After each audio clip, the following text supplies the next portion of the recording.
పెద్దిరెడ్డి గారు ఏం చెప్పారో యాస్టీస్ గా కమిటీలో కూడా అదే రిపోర్ట్ వచ్చింది. సో అసలు దీనిపైన మీరేమంటారు? వీళ్ళు స్క్రిప్ట్ ఇచ్చారు, వాళ్ళు రాశారండి. ఇది జిఎన్ రావు రిపోర్ట్ కాదు, GN Jagan report. GN Jagan report ఇది. వీళ్ళిద్దరు కుమ్మక్కయ్యి పెద్దిరెడ్డి రామచంద్రారెడ్డి,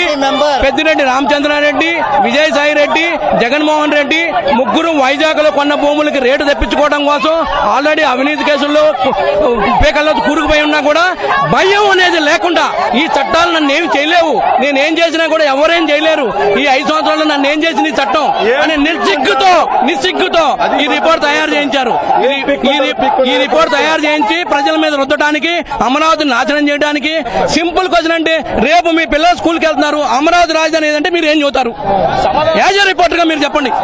ఏ ఆంధ్రప్రదేశ్ కి రాజధాని ఏది అంటే మీరు ఏమని చెప్తారు? మీ పిల్లలకి ఏం నేర్పిస్తారు? మీ పిల్లలు చిన్నపిల్లలు అయి ఉంటారు అంటే 3 చెప్పాలా?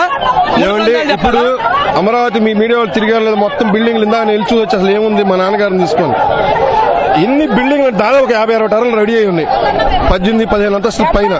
ఇప్పుడు అందులో మా పెదనాన్న పొలం అసెంబ్లీ గేటు మా పెదనాన్న పొలంలో ఉంది. ఆ గేట్ తీసి ఇస్తారా? ఆ గేట్ ముందు ఏ ముఖ్యమంత్రి వెళ్ళినా ఏ మంత్రి వెళ్ళినా ఇప్పుడు ఆ గేట్ ఏం చేస్తారు? తీసి ఆ బిల్డింగ్ తీసి నాకు ఇస్తా శ్రమండి. ఆ బిల్డింగ్లని పడగొట్టి మా మట్టి ఇటు తోలిపాడేసాడు. సారవంతమైన మట్టి తోలిస్తాడా? ఇమ్మనండి. మా పొలాలు పంటతో ఉన్నాయి. ఇప్పుడు బిల్డింగ్లు పెట్టి ఇందాక అన్ని తిరిగాం, మొత్తం కాంక్రీట్ జంగిల్. ఇప్పుడు ఆ బిల్డింగ్ తీసిస్తాడా? పెద్దరెడ్డి గారు ఆయన మాట్లాడారు, 30 కాదు 3 కాదు 33 పెట్టుకుంటాం, మేము పొలాలు ఇస్తామని. ఇవ్వు మొత్తం తీసేయి, బాంబులు పెట్టి కూల్చుకుంటావో పొలుగులు పెట్టి మంత్రులంతా శ్రమదానం చేస్తా తీసుకెళ్ళిపో. మా పొలాలు పూడ్చి పండించుకోవడానికి అనువుగా మాకు అప్పచెప్పి డొంకలు సరిహద్దులు రైతులకి గట్లుంటాయి, గట్లేసి ఇచ్చి వెళ్ళండి, ఎట్టన్నా సావండి మీరు, మాకెందుకు? స్వచ్ఛందంగా పొలాలు ఇచ్చాం భయ్యా, అందరూ చచ్చిపోవడానికి సిద్ధంగా వచ్చా స్వచ్ఛందంగా వరుసల నుంచి ఉంటాం. జగన్ మనుషుల్ని తెచ్చుకుంటాడు, రౌడీల్ని పోలీసులు తెచ్చుకుంటాడు, చంపేసుకున్నాను. మేము చచ్చిపోయాం, ఇక బతుకున్న శవాలు మేము ఇంకా చంపేవాళ్ళు.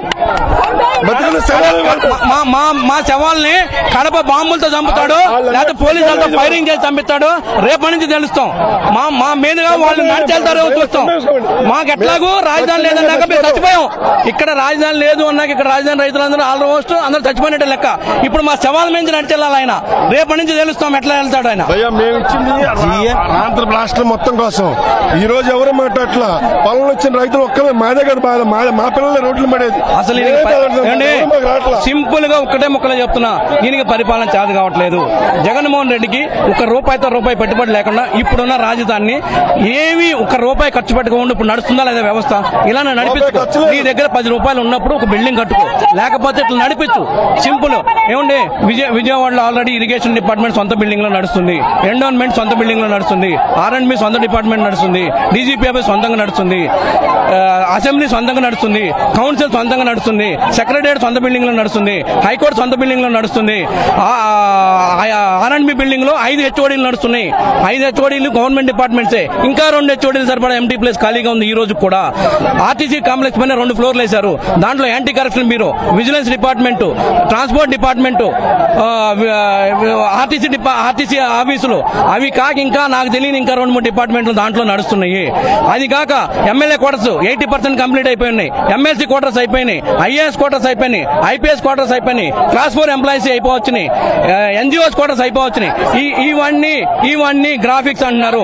గ్రాఫిక్స్ అన్నవాడిని నాతో పాటు రండి, నేను ఆయన బిల్డింగ్ ఎక్కి దూకుతాం.